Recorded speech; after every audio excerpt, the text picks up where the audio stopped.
Hi, every Hi everyone. Matt Blasa here with Data Team for Data Team Summit. Today we're here with Monica, Rob, and Puppy to discuss how to bridge the gap when you're becoming a new data scientist to going to from a data scientist to a manager. So we're going to start out shout out to Data Team shout out to Data Team Summit for organizing all this and getting all these other people together. Know a lot of you from before, so I'm really glad to be here. So let's get started. What are so to Rob and Monica, when you were making a transit, both of you are managers and have experience being a manager before and being a data scientist or analyst of some sort. What were the hardest transitions that you had to make from individual contributor to manager? And we'll start with Monica. Yeah. Hi, thank you for having me here. Excited to present on the panel with y'all. And okay, so the hardest thing about the transition for me, I think, was not being able to play in the weeds anymore.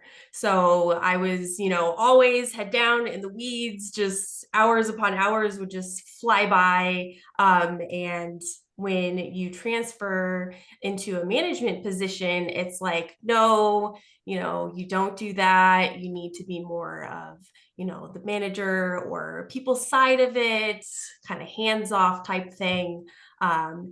So yeah, that's the biggest thing. And with that, also trying to help others without feeling that you're stepping on their toes or just like completely taking over their work.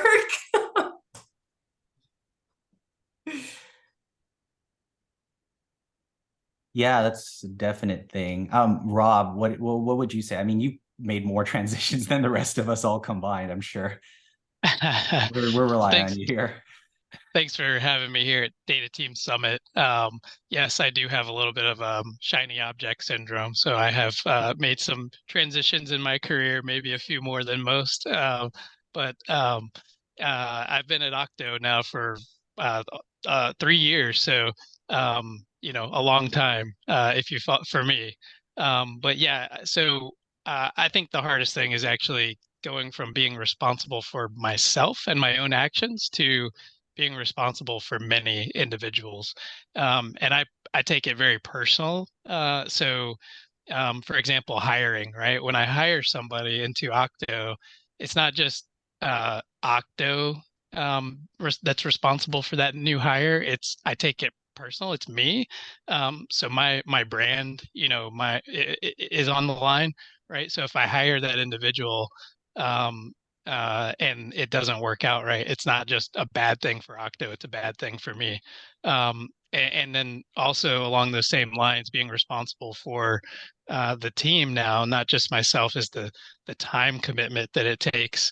To be completely honest, and I agree with Monica, 75% of my time now is, unfortunately, oftentimes signing timesheets and PTO requests and all the administrative stuff that comes along with the management role. And I'm not trying to dissuade anyone from going into management, but those are some of the things you have to consider when you go into it. It's just the reality of the job. Yeah, I mean, I've only done lead stuff, so and I've only got a small taste of that where I have to like still consider like the resource management and all this other stuff. So when I really look at like how you or Monica does it, it's quite a mountain to look up to, you know. Yeah. Do you have anyone else want to like comment about more or any other thoughts on like what Rob said? The floor is open, so we always have time for a third person. I actually haven't been an official manager, but I did manage a few people when I was a team lead, but not officially.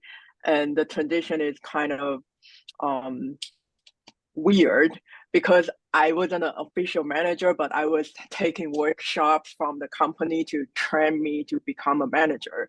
But at the same time, I have to, do a lot of one-on-ones and try to understand what they need from me.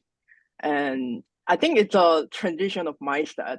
You have to be like Rod mentioned, you have to be responsible for not only yourself but also your teammates, and you have to think how to support everyone and win together instead of winning for only yourself. Yeah. What I think I heard Puppy say is you become a psychologist as well, Yeah. and and you're one-on-ones, Yeah. and you're trying to figure out what makes your team tick and what motivates each individual is different. Some are motivated by money and salary, and some couldn't care less what they get paid, right? It's something else that motivates them. That's the manager's job to figure that out. Yeah. Absolutely. Something else that I noticed in my experience is that there's kind of two different types of managers. You could be a team manager or a people manager. So like what Rob was saying is that a lot of his time is spent on, the PTO requests and the timesheets and all of that. Whereas if you're not really into that type of people leadership stuff, I would recommend talking with your manager. I did that before. I was like, I don't really like this people side too much. No offense to the people. I love the people, but can I be the team leader? And so with the team, you really get to focus on the team and what the team is working on and all of that. So you get kind of, that team camaraderie feel, but without the paperwork. I'm Yeah, the jealous. team like management definitely was like an interesting transition for me too, because like you're not just responsible for your work, but you're also responsible for QAing other people's work. And not only that, but also translating. So like there's stuff that your manager has that's business requirements, but you have to translate it to the team member and team members, your 3 team members, and 3 in my case, and had to break it up. And it's like, okay, so who would be the best person to like say handle the feature engineering? Who would be the best person to handle the data ingestion? And at one point there was one we had who was a data engineer, and it's like, okay, who's the best one to talk to the data engineers? Because I want to have someone who's a lot more technical background talking to them about how the stuff. So I mean, it's like you said, Monica, a lot of like at the team lead point, it's like a lot of like thinking about like, how do I allocate the resources, but how do I check this to make sure that I'm getting stuff done? So let's move on to the next question. And Rob and Monica are up again. And I'd like to hear from Rob first for this one.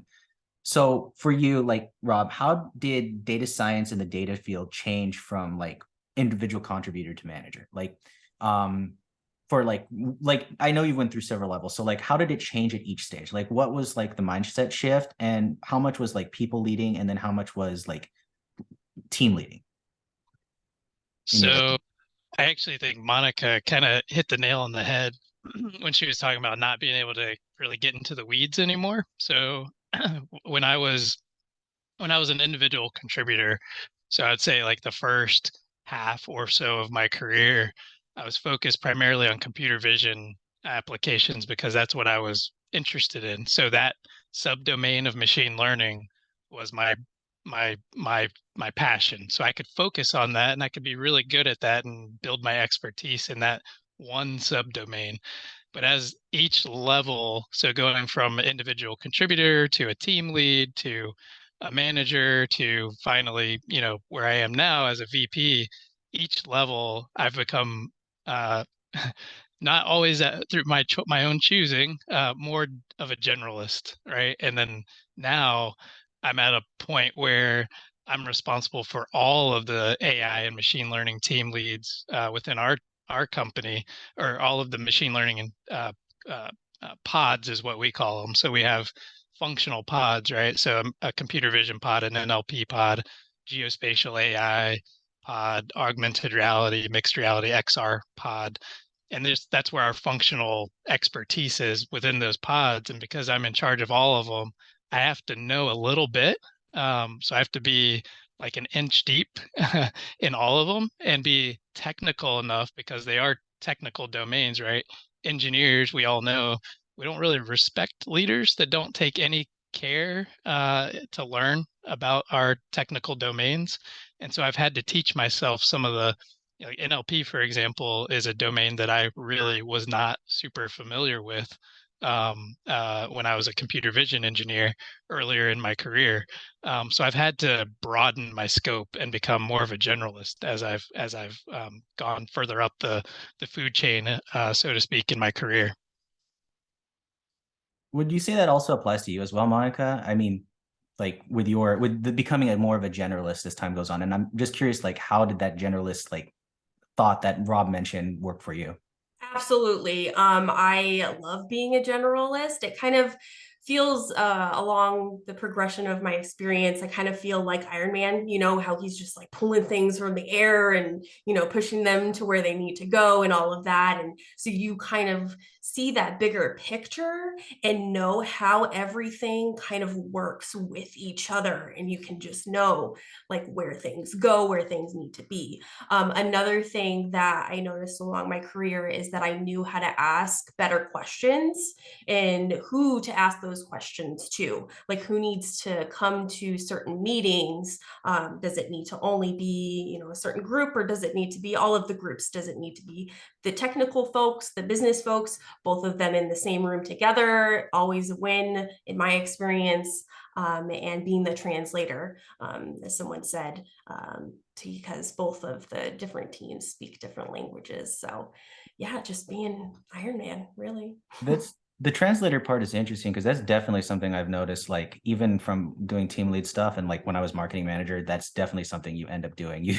I'd say you spend half your time just like researching terms on Google, trying to figure out what half the stuff means. And even then, just like going down through it and then going back to somebody in a different department saying, so how does this actually apply? Because sometimes the terms that is on the Google is not the same terms as how it's actually used in practice.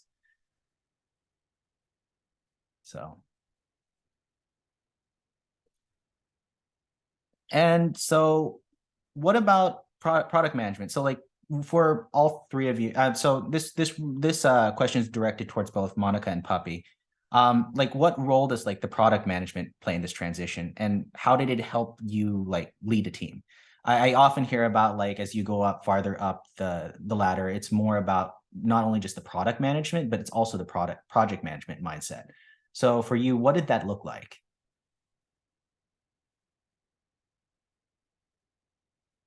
Oh, there's Monica. I can. Oh, it's Puppy or Monica. Either way. Either way. Yeah, yeah. So as I mentioned, I was briefly a team lead, and then I made the transition to product.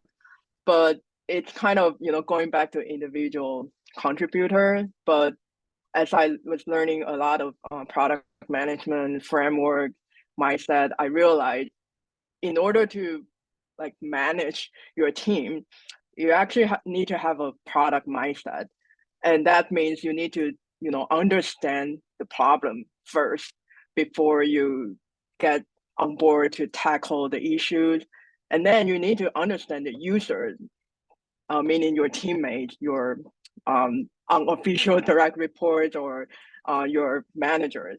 And having that kind of product mindset, I would say, is really important because it will save you a lot of time and energy to avoid back and forth communications, and that can actually be more efficient to brainstorm the solutions or focus on execution. Yeah, so that's kind of my understanding of product management with management.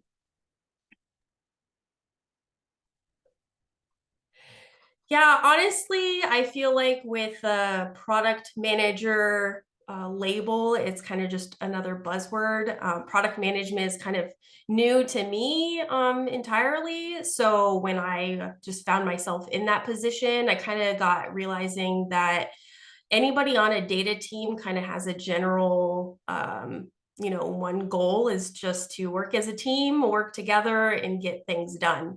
And then it's just as you progress throughout your career, like Rob mentioned, you just become a generalist, you know more about the ins and outs, the end-to-end process, and then you kind of just become that go-to person for people asking you questions if they're ever stuck. So. Yeah, that's a very good point about like it just keeps coming back to the idea that you have to be a generalist, but not a generalist that you deep into it, but enough that you can communicate with the people that are between your different teams. So you don't, like Rob said, you don't sound like you're just rambling when if you're an engineer, because the engineers don't like that. They really want to know that the person that they're talking with not only speaks their language, but another one I found is actively trying to like understand what they're talking about. I mean, one of the best directors I ever had was like that. He was very good about like trying to not admit that he didn't know, but was very good about like trying to understand like what we were talking about, which was very great morale boost for like the data engineers on our team. So actually, and for Rob and Monica, this is a question addressed to both of you. So what kind of resources did you use to make the transition? A lot of people I know ask this. So it's like, what did you have mentors? What did you read? What did you do to like improve? And what do you do currently now to improve? I guess I'll jump in. Yeah, I absolutely used and still do mentors. I am a huge advocate of leveraging the insights of those that have been where you want to be before you. They've done it, right? So why not learn from them? And we should all be lifelong learners, right? It doesn't matter what level we're at. My CEO is one of the best examples of that. He is very humble, admits, he doesn't know what he doesn't know, and is always trying to learn, right? So I think we can always continue to do that. So that's one thing I did. And then I actually, if you went to, a university or, whatever academic background you have, right? So the school I went to has one of the graduate schools I went to has a very active career center, and they set us up with executive coaches while we were in school, and I've stayed in touch with my executive coach, since 2015 or so. And anytime I have a question or some idea I want to bounce off of him, I can do that, right? So I think leveraging those kind of resources has been really helpful for me as I navigate my career. I agree with Rob. Mentors are amazing. Also, your manager, all of my managers, I've worked very close with, being very transparent. If things were not working, if I didn't really dig what I was working on, I would ask to be put on different projects. I even asked to be put on rotations within a certain company just to learn new skill sets that I then brought back to the department to use afterwards. So just being open and honest with your manager about what's working and what's not working has been super helpful throughout my career. I'll second that. I leverage my manager too. My boss, our CTO, is amazing. When you have that kind of relationship, it just makes your job so much easier. When you can admit to your boss when you don't know how to do something, but you're looking for some advice, it's great. So, I mean, for both of you too, another question, follow-up question. I know some of there's people out there, who are new, and sometimes they wonder, how do I get started, like even like asking for mentorship, and who do I look for in the company? And if I'm in the company, how do I approach them? And if they have outside the company and they've never had anybody before, where would they look, in your opinion?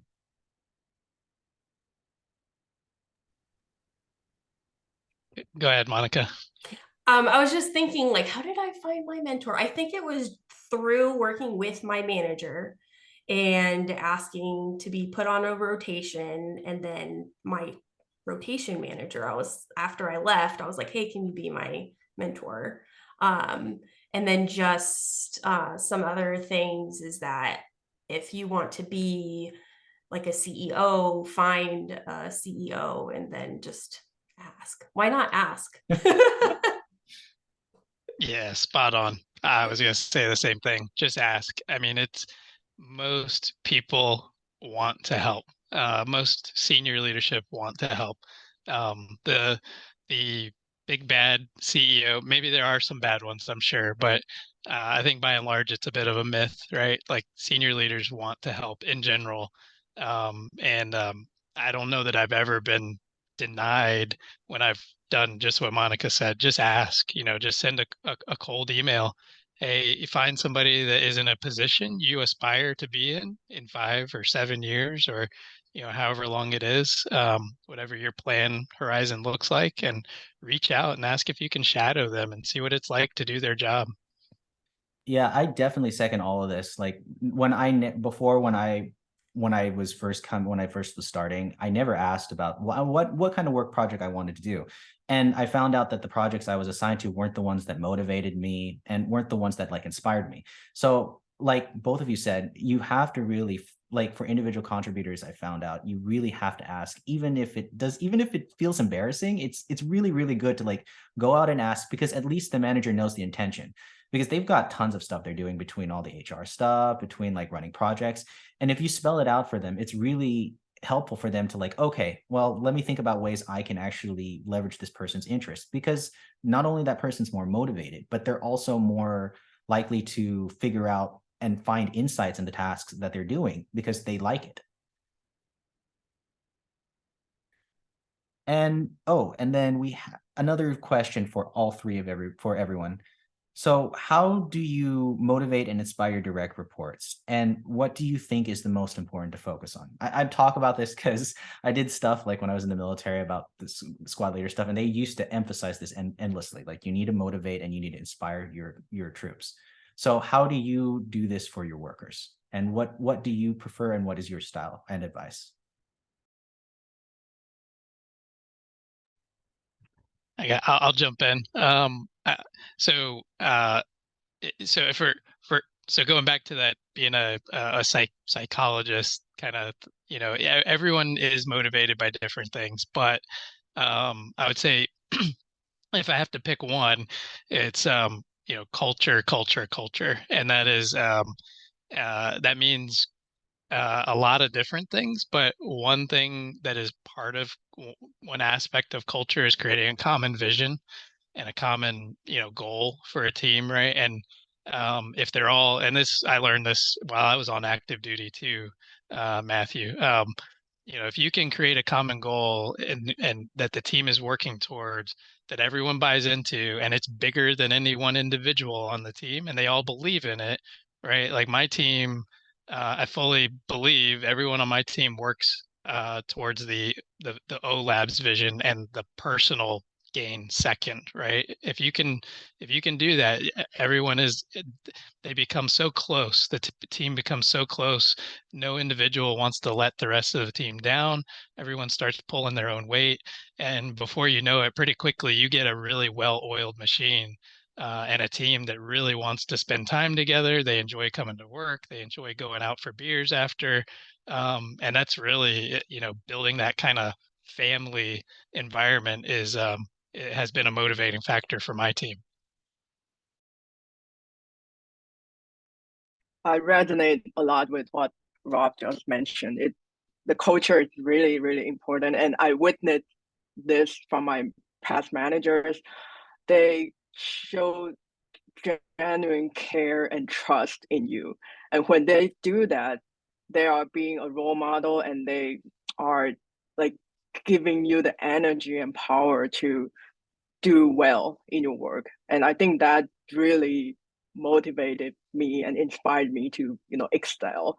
So when I became a team lead, I also try to be a role model and then show care and trust with others so that they can trust me if they need to ask questions and I can trust them if I need to delegate something or rely on them to um, execute something together. So culture is really, really important.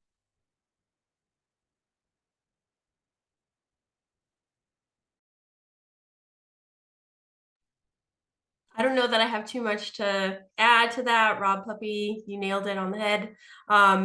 Maybe that when meeting with a team in a group, being honest, and if anybody wants to meet separately, cater towards their different learning styles, and we can meet separately and just try to have everyone be included.